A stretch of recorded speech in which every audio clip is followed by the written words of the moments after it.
mengidentifikasi kasus-kasus yang merupakan dilema etika atau rujukan moral.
Sama-sama benar atau sama-sama mengandung nilai kebajikan. Ini sesuatu yang sulit juga ya. Artinya memang ada kalanya keputusan itu tidak ada benarnya, tidak ada salahnya, tidak ada salahnya semua benar. Tapi ketika kita memutuskan kita harus memilih salah satu. Biasanya yang saya lakukan itu adalah saya memilih yang dampaknya paling kecil.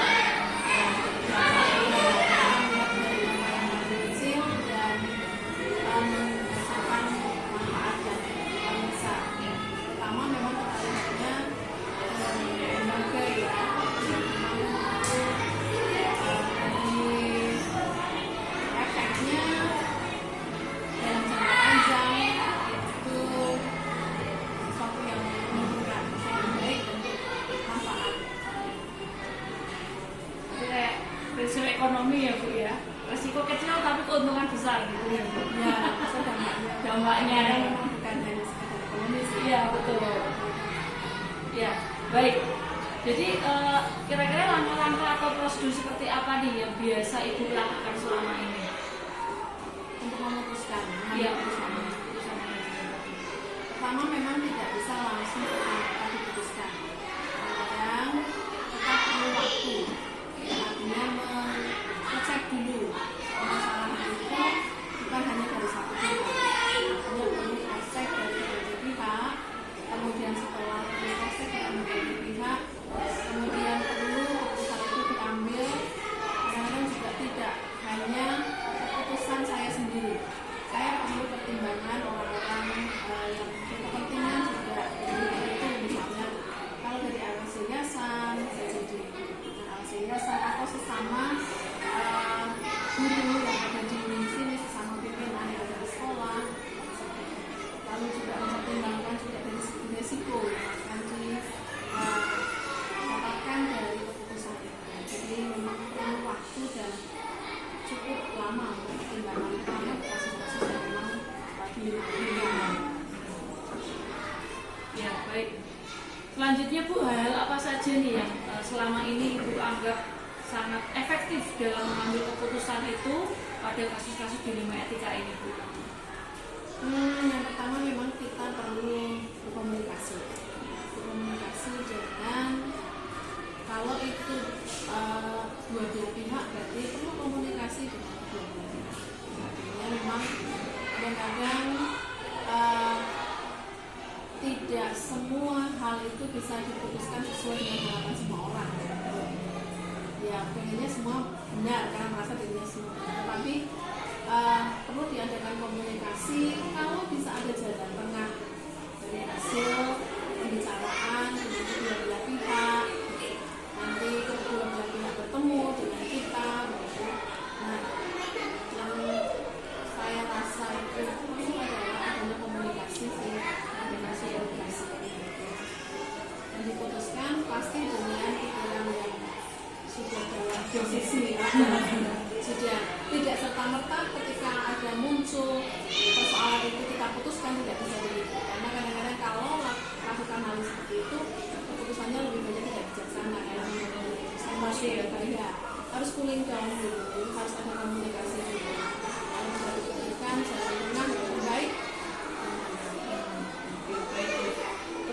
kemudian kira-kira hal apa aja nih yang jadi tantangan dalam mengambil keputusan itu? Tantangannya kadang-kadang itu kan kepentingan banyak orang ya, Iya. kepentingan banyak orang.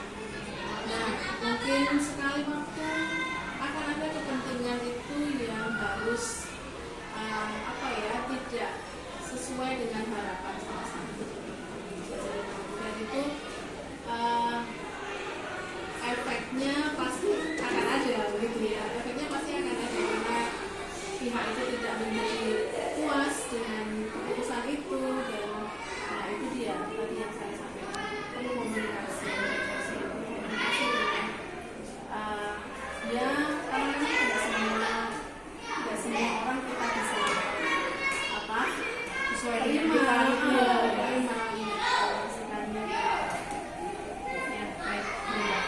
Kemudian apakah Ibu memiliki sebuah tata cara atau jadwal tertentu nih Bu dalam sebuah penyelesaian kasus dilema etika? Apakah langsung menyelesaikannya pada suatu tempat itu atau memiliki sebuah jadwal kira-kira bulan lagi akan menyelesaikan kasus ini seperti itu? Biasanya tidak ada jadwal khusus ya. Kalau itu berkaitan dengan hal yang memang harus segera diputuskan saat itu, ya tentu itu harus segera diputuskan dengan seperti tadi yang saya sampaikan, bisa segera diputuskan kalau saya merasa bahwa itu sesuatu hal yang bisa saya langsung putuskan saat itu dengan pertimbangan saya sendiri, saya akan langsung putuskan. Tapi kalau itu sesuatu yang itu tadi dampaknya akan sangat besar dan bisa waktunya kita putuskan saat itu juga, saya biasanya perlu komunikasi, perlu koordinasi dengan pihak-pihak. Kemudian nih Bu, adakah seseorang atau faktor-faktor apa yang selama ini mempermudah atau membantu Ibu dalam mengambil keputusan dalam kasus-kasus dilema etika? Oke, kalau saya pribadi ada beberapa memang yang membantu saya. Pertama adalah karena kita di bawahnya yayasan, biasanya saya konsultasinya kalau itu berkaitan dengan kebijakan yayasan, itu saya berkonsultasi dengan saya sendiri dalam hal ini. Kemudian kalau itu berkaitan dengan desa dinas murid yang dulu sebelum sekolah dan satu, biasanya saya ajak untuk berbicara, diskusikan beberapa hal itu. Kemudian bisa jadi saya meminta pertimbangan dari suami, ya. Karena memang pertama kalau itu berkaitan dengan saya secara pribadi maupun secara keluarga, saya perlu pertimbangan dari keluarga dari suami, dan memang suami juga sudah pernah mengalami hal-hal yang biasanya serupa dan saya bisa belajar dari itu. Ya, baik Bu ya. Kemudian yang terakhir Bu, dari semua hal yang telah disampaikan tadi, pembelajaran apa sih yang dapat Ibu petik dari pengalaman Ibu dalam mengambil keputusan dilema etika? Yang pertama adalah ketika kita memutuskan, kita tidak bisa memutuskan dengan waktu yang terpisah-pisah, terutama dalam keadaan kondisi yang belum stabil. Jadi perlu waktu tadi. Kemudian yang kedua adalah perlu kita berkomunikasi.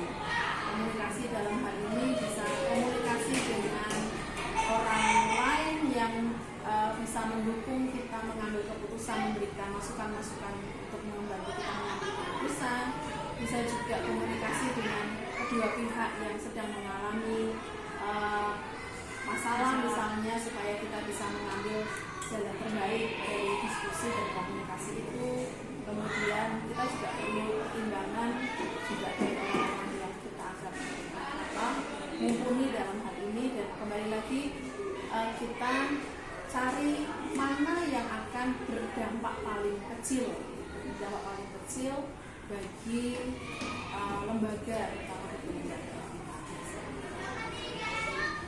Ya, baik. Terima kasih Bu ya untuk waktunya hari ini tentang kepemimpinan Ibu yang sangat luar biasa. Saya juga belajar dari Ibu.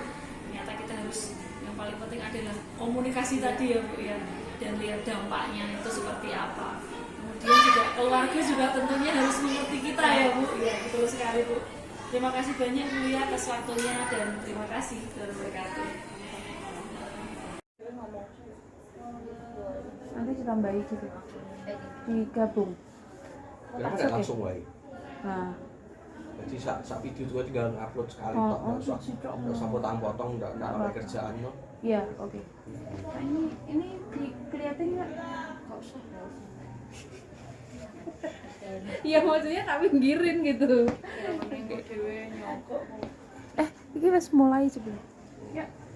Kita dari sini dong. Nggak usah keluar tau, nggak ikut Oh aja, iya kita iya. nggak kita. Cek, aku kita dari sini gitu ya, nggak ada orang di situ. Oh toh. iya, siap-siap. Heeh.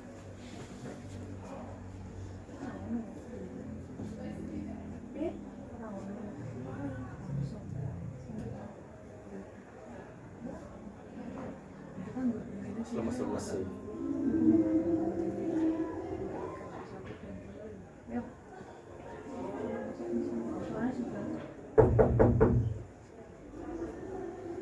Permisi Pak Patrick. Mari silakan ya, ada Bu Fitri.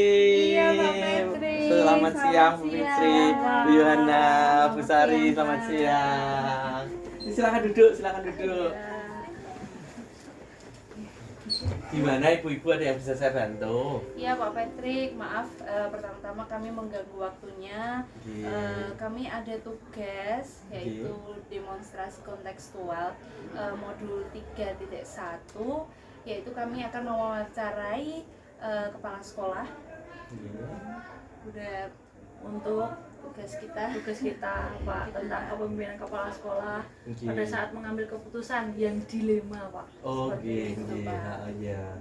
Jadi kami minta waktunya Pak Patrick, apakah bersedia? Ya, silakan enggak apa-apa Ibu. Nggih, Ini ada banyak pertanyaan Pak yang akan kami siap. sampaikan ke Monggo. Bapak ya Pak Saya ya. kalau bisa saya jawab ya Ibu-ibu. Yes, Kalau nggak siap. bisa ya nanti mungkin kita diskusikan gitu ya. Siap Pak. Nggih. Mungkin bisa kita langsung mulai nih Pak. Oh, nggih, monggo Bu. Heeh. Oke, siap. Dari pertanyaan pertama, saya dulu. Baik, oke.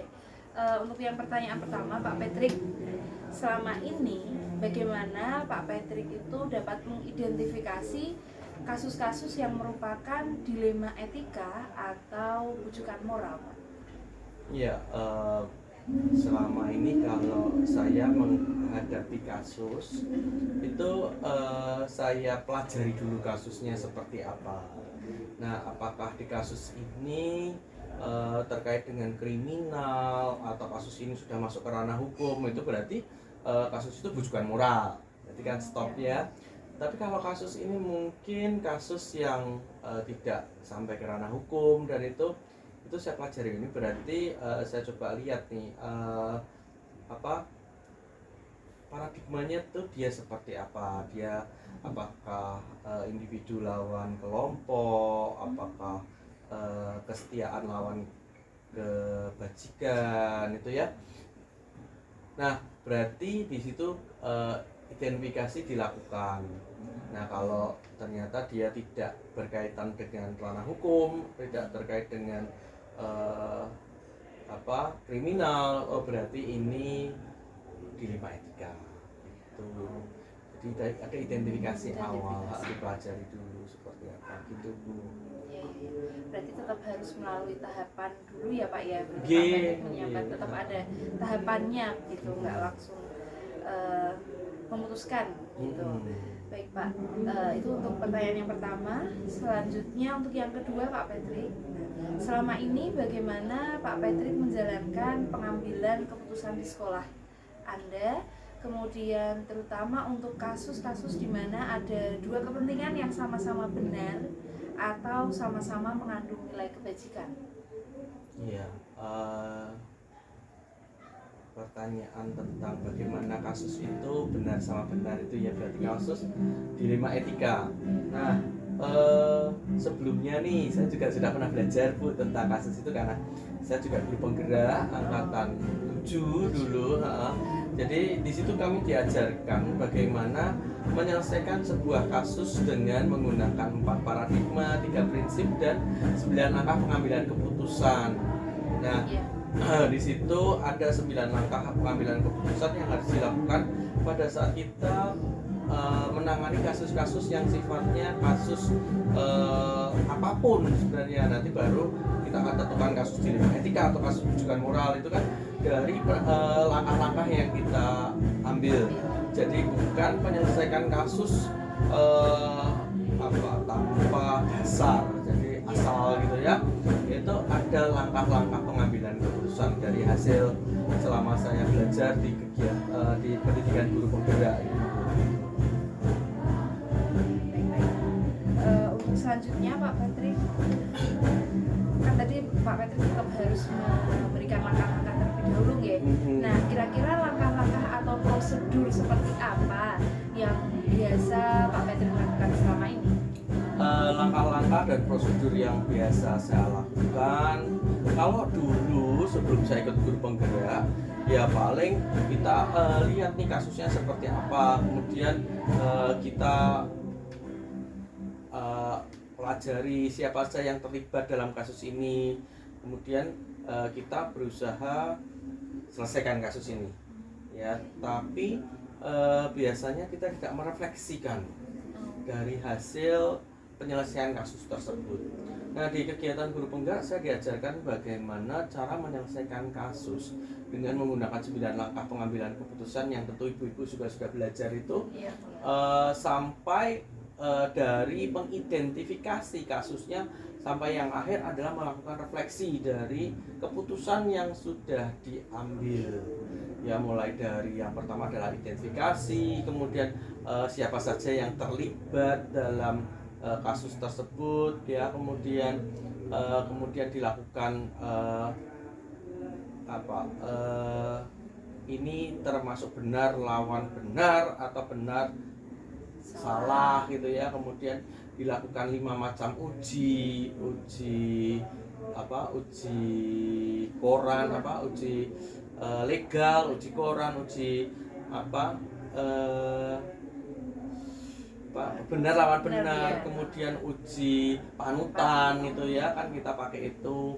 Kemudian dilakukan ini paradigmanya seperti apa ya, kemudian dilihat dari 3 prinsipnya ya toh, mulai dari in-based, kemudian care-based atau rule-based ya gitu. Kemudian melakukan opsi trilema ya, adakah solusi yang lain, kemudian sampai di memutuskan keputusan dari yang akan diambil, dan kemudian meninjau ulang keputusan dan melakukan refleksi. Itu ternyata jauh lebih baik ya. Jadi kasus yang kita selesaikan itu kasusnya tidak berdampak alias win-win solution ya. Jadi dampaknya ke belakang itu baik gitu Bu. Iya. Ya. Baik, izin melanjutkan ya Pak Oke, Patrick. monggo silakan Bu Hana. Ya, hal-hal apa saja nih yang Bapak anggap efektif nih dalam mengambil keputusan pada kasus-kasus dilema etika Pak Patrick? Hal-hal efektif yang Bapak anggap efektif nih dalam mengambil keputusan tersebut. Yang saya anggap efektif tadi dari 9 langkah tadi Bu.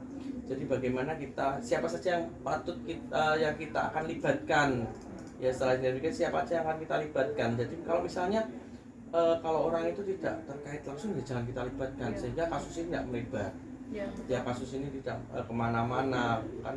Kita tidak tahu ini mungkin kasusnya, apalagi kalau terkait dengan anak, terutama anak cewek gitu misalnya kan, kalau kasusnya nyebar kemana-mana kan kasihan juga. Sehingga itu kita harus tahu siapa yang harus kita libatkan. Kemudian kasus ini kalau kita selesaikan dengan cara misalnya dengan menggunakan rule base, itu menurut aturan itu seperti apa, jangan-jangan malah itu akan merugikan ke depannya ya. Mungkin kita bisa pakai care base, bisa pakai n base. Baik Pak Patrick. Kemudian hal apa saja yang selama ini merupakan tantangan dalam pengambilan keputusan tersebut Pak? Tantangannya bagaimana, tentunya ya bagaimana kita bisa kadang-kadang permasalahan itu kita hadapi karena ada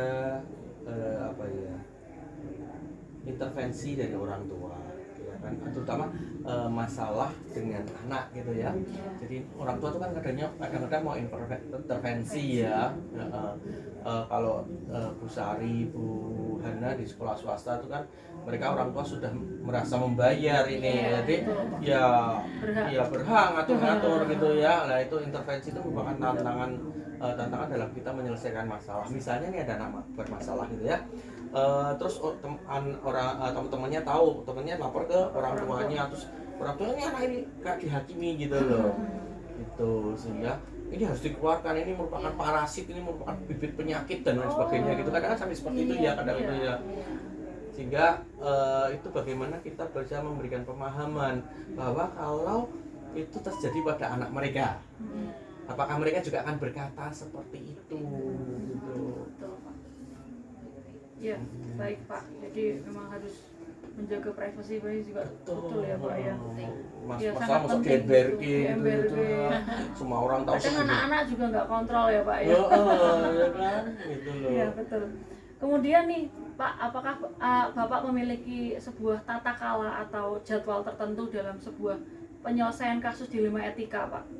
Apakah Bapak langsung menyelesaikan di tempat atau punya sebuah jadwal untuk menyelesaikannya? Bentuk atau prosedur seperti apa gitu? Apakah ada Pak?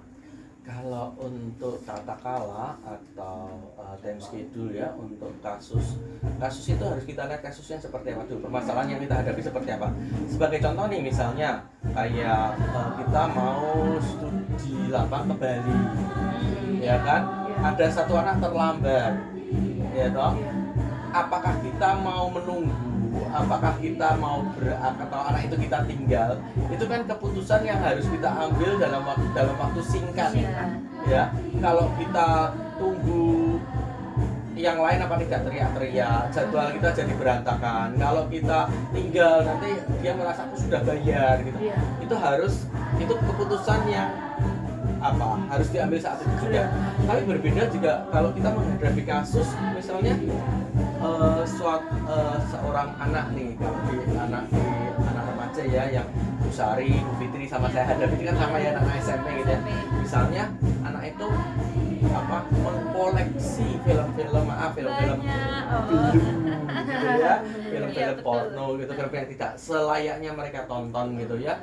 Itu kan kasus itu harus kita pelajari. Kasus yang nggak bisa langsung kita tentukan. Ini aturan sekolah, kasus seperti ini keluar. Aturannya kan seperti itu ya. Nonton film porno, mengedarkan film itu kita keluarkan. Tapi kan kita harus pelajari dulu. Misalnya nih, si anak dia di kelas 9. Dia di kelas terakhir. Tinggal dia misalnya kita ketemukan kasus ini di bulan ini misalnya Oktober ya. Padahal nanti bulan Mei dia sudah selesai. Nah kalau dia keluar dari sekolah, apakah dia bisa dapat sekolah? Nah itu kita harus pelajari sehingga kita punya waktu khusus untuk kita mempelajari kasus ini dan kita melalui tadi langkah-langkah pengambilan keputusan itu kita tentukan kasusnya seperti apa. Jadi memang waktu itu tidak ada waktu khusus, jadi hari Senin harus menyelesaikan, tapi sesuai dengan kasus yang kita hadapi gitu. Kemudian kalau prosedurnya pasti ada prosedurnya.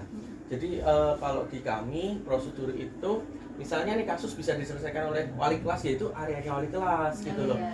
Jangan diambil kepala sekolah lah, terus kita tidak memberikan kesempatan, kita tidak memberikan wali kelas untuk menyelesaikan masalahnya. Kalau semua segede kepala sekolah, kepala sekolahnya juga judak nanti. Misalnya cuman kasus uang hilang di kelas itu harus dipakai kepala sekolah, pusing nanti lama-lama itu kepala sekolah kepala sekolah gitu.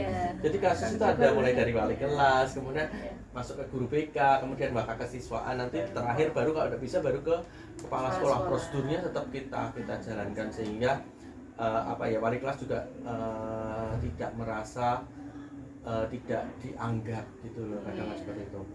Tapi kalau kita di sekolah swasta kan mungkin misalnya seharian sering ya Bu, itu menemukan orang tua langsung lapor kepala sekolah Iya, tanpa ngomong ke gurunya gitu ya. Sekarang di negeri juga Di gitu. negeri sama ya Bu Fitri Iya, ya. Jadi langsung WA. langsung ke kepala sekolah, terus Iya. kalau kepala sekolahnya ada bijaksana langsung gurunya yang disalahkan. Dipanggil. Iya, disalahkan kan. Nah, di sini saya ada ya, di kami sama, kami juga menemukan kasus-kasus seperti itu. Orang tua sih dikit-dikit langsung ke kepala sekolah. Saya lihat dulu kasusnya seperti apa, saya tanyakan wali kelasnya. Kalau wali kelas bisa ya saya serahkan ke wali kelas. Seluruhnya kalau wali kelas tidak bisa, nanti coba libatkan guru BK atau mungkin libatkan ke wakaf kesiswaan. Kalau orang tua masih untuk, saya akan katakan ini area ini cukup sampai di wali kelas, area ini cukup sampai ke guru BK.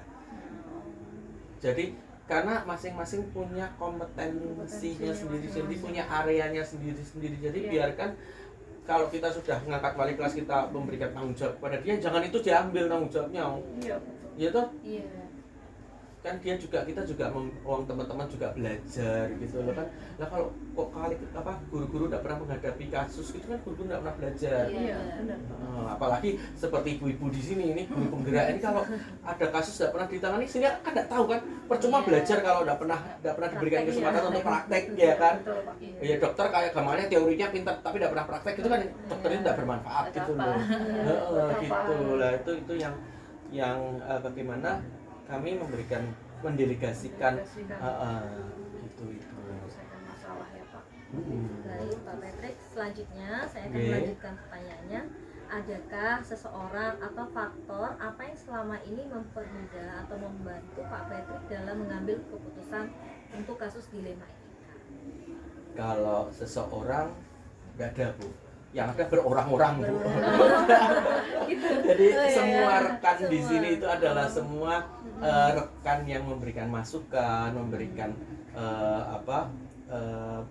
informasi untuk kita bersama-sama menyelesaikan suatu permasalahan untuk masalah-masalah, terutama masalah dilema etika.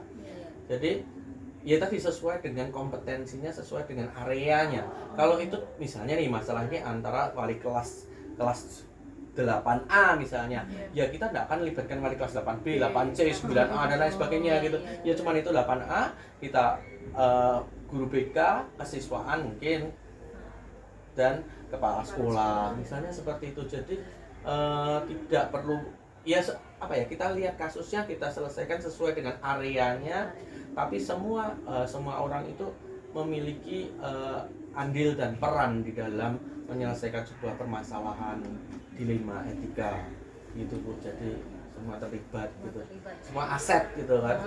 Aset, Pak. Semua aset. Baik Pak, ini ada pertanyaan terakhir nih Pak.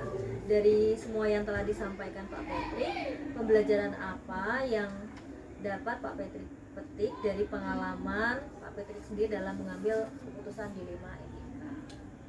Pengalaman dan Pengalaman, pembelajaran. Kalau ibu-ibu pengalaman dalam belajarannya seperti apa Bu? Selama belajar ini nih menangani 4 paradigma 3 prinsip itu, pengalamannya apa Bu yang diperoleh? Kalau pengalaman belum begitu ya, soalnya kan kita juga baru tahu ini sih materinya ya. Belum. Kalau saya kebetulan sudah menerapkan. Oh, iya? Pak. Iya, kebetulan saya ada murid yang berkebutuhan khusus dan saya menerapkan prinsip ini, justru malah apa yang kita pikirkan itu tidak seperti apa yang kita kejadiannya apa solusinya itu ternyata lebih mudah dari apa yang kita pikirkan. Karena kita takut, Iya. wah gimana ya anak ABK ini gimana. Ternyata orang tua pun ternyata kalau kita menyelesaikannya, kita kerja dengan orang tua, dengan orang lain, guru-guru yang lain, itu ternyata loh, orang tuanya ternyata nggak menuntut nilai kok. Cuman anaknya tuh yang penting bisa sosialisasi tok. Iya. Kan selama ini berarti kita ketakutan sendiri kan. Iya. Aduh, gimana kalau belum bisa baca, nilainya jelek gitu Pak. Kalau saya sih gitu Pak. Ya sama seperti yang Bu Hana katakan. Jadi pembelajarannya itu kita kita dapat ternyata permasalahan itu tuh bisa kita selesaikan dengan komunikasi yang baik, komunikasi yang lancar. Yaitu pembelajaran yang kita peroleh. Ya seperti yang Bu Hana katakan tadi. Kalau Bu Hana waktu tidak cerita ke siapa-siapa kan dibayangannya pusing sendiri, stres sendiri. Nah ternyata dengan komunikasi itu semua permasalahan selesai. Jadi intinya komunikasi, di sini kita dapat pembelajaran dengan menggunakan langkah-langkah tadi. Komunikasi itu harus lancar, itu yang pertama. Yang kedua, kita apa, memberikan kesempatan buat masing-masing rekan itu pun mengembangkan potensinya. Kalau bapak ibu tidak pernah bapak ibu sih ibu-ibu ya, kalau ibu-ibu tidak pernah dilibatkan menyelesaikan masalah kan tidak muncul potensinya. Iya, betul. Ya kan? Ambil alih semua ya Pak ya. Semua dikuasai kepala sekolah, si pintar gue kepala sekolah itu, si mampu kepala sekolah, sehingga akhirnya yang terjadi waktu ada pencarian kepala sekolah bingung. Tapi kalau semua sudah dilibatkan, semua dikembangkan potensinya, itu kan masing-masing akan mengembangkan sesuai dengan apa yang sudah dipelajarinya, sehingga itu tahu potensinya dan harapannya besok-besok kan ibu-ibu ini jadi pemimpin gitu loh. Jadi sudah belajar, sudah latihan dari praktisnya sehari-hari gitu. Jadi mengembangkan potensinya, jadi kita jadi lebih pede. Itu pembelajaran yang kita peroleh itu selama kalau kita melakukan ini ya Pak ya. Jadi begitu nih Pak Patrick ya, paparannya terima kasih sangat atas bantuan dan juga jawaban-jawaban yang inspiratif buat kita ya ternyata ya. Begitu Pak Patrick, mungkin cukup dari kami. Terima kasih dan mohon maaf atas waktunya. Kami langsung pamit. Iya, kembali ke sekolah lagi. Siap Ibu. Ya Pak Patrick. Iya, Pak Patrick. Sebelumnya saya juga terima kasih buat bapak-bapak, buat ibu-ibu, bapak-bapak terus ya, ya ampun, buat ibu-ibu ya yang sudah menyiapkan diri untuk belajar di kegiatan PGP di angkatan 11. Tetap semangat, tetap wujudkan bergerak dan menggerakkan, dan terus kembangkan potensinya. Tinggal 1 bulan lagi pendidikan ibu-ibu selesai. Amin. Iya. Tetap semangat, tertawa dan tetap bahagia. Amin. Sukses. Banyak Pak dukungannya. Terima kasih. Terima kasih. Mari Pak, kami Oke, pamit. monggo silakan ibu-ibu. Awas ya, Silakan Pak. ibu. Oke, monggo Bu Sari, Bu Ana dan Bu Fitri. 12. 12 tinggal